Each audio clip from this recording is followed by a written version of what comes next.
afternoon and welcome to this week's version of Techy Tuesday. For today, we're going to talk a little bit about Talent Ed and making sure you know how to put in a detached duty.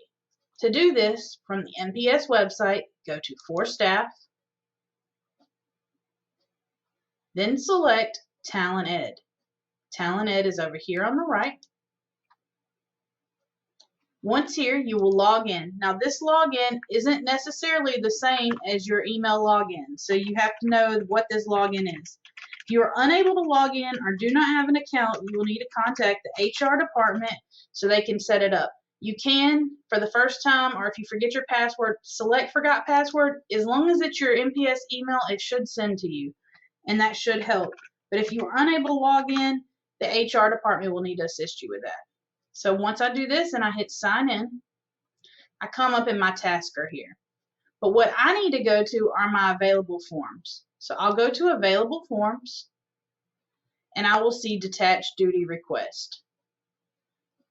This is if I'm going to a PD session outside of the district or anywhere outside of my building, I need to make sure that I'm doing a detached duty request. So I will select this and I can do this for myself or for another staff member. That's just because I have admin access, but I will do this for myself and I will add as an e-form.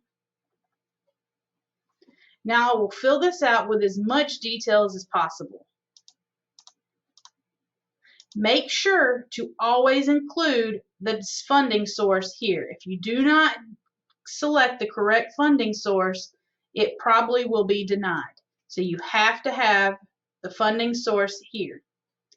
You write in here when you're requesting approval for, the reason why, which would be the conference or whatever else you're attending. You need to also include other details about the detached duty. Things like a flyer for the event or some kind of sample of what will be offered at the event. So once you do that, you said yes. If you need a substitute, hit yes or no. If you need a substitute, then make sure to select yes. Then you can upload at least 2 supporting documents. So I can do upload a file, select my file about the event, and then once I'm done and I hit save final, it will send to the next person in the workflow. And then once it's approved, you'll have to keep checking back in your files to see if it has been approved. You will not get a notification that it has been approved. You will have to check back. So for this purposes, I'm going to hit close on this because I don't need that to save. But then I can go in my files and select detached duties.